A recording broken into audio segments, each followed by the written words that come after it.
Well, this fall, Eugene will again host the Komen Race for the Cure at Autzen Stadium.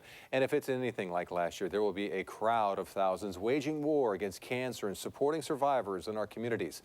But cancer is not the same battle for everyone. A Springfield woman who first shared her story with us last spring has faced some very difficult days since.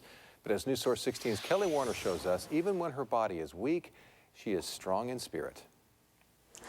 I got to know Lorelei Kyllonen last spring when she and her sister shared their stories of being breast cancer survivors. But Lorelei's story didn't end there. Her cancer has progressed and she's facing an uncertain future.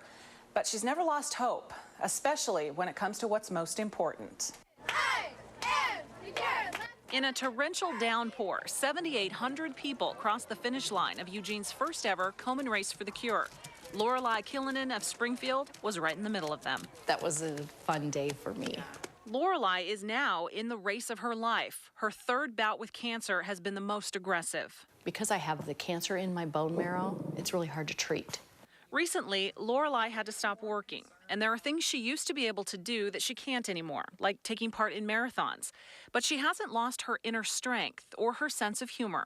Yeah, humor is huge in our family.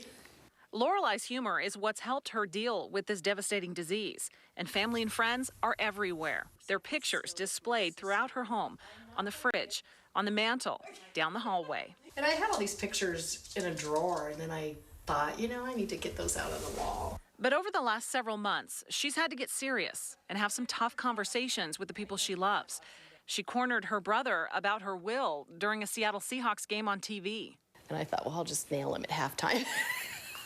Because he's stuck here and he's going to have to answer, and he doesn't like that kind of stuff.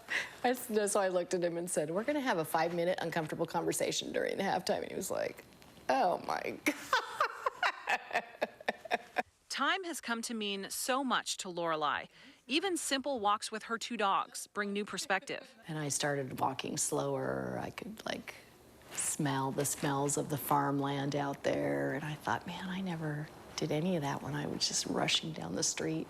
There are days when Lorelei doesn't feel so positive, days when she's drained both physically and emotionally. And it's during those times that her blog, which she started after being diagnosed, speaks for her. I don't always want to talk to a family member or friend because I just feel like I'm a downer. So I can go on there and it's like, read at your own risk. Online and in person, Lorelei is very candid about her cancer and her future. These are the cards she's been dealt. What matters most now is how she chooses to play them. I think I'm too young to die, but it's just this is where I'm supposed to be. That's how I feel. And maybe I'm supposed to teach somebody something about that, or I don't know. Lorelei makes no jokes about it. Cancer is not a race she expects to win this time around. But as Lorelei is discovering, life, when lived to its fullest, is not a race at all. Instead, it's a journey where the people who love you and the moments you cherish are what really counts. My family members, one of them joked that I have like the Verizon wireless people behind me. So whenever you feel alone, we're all like, it's whenever I do feel alone, I just kind of close my eyes and picture all of them standing there. Lorelei continues to add things to her bucket list. She says she refuses to let her diagnosis stop her from planning for the future. Lorelei plans to travel with family, and she hopes to be part of the next Race for the Cure. Kelli Warner, News Source 16.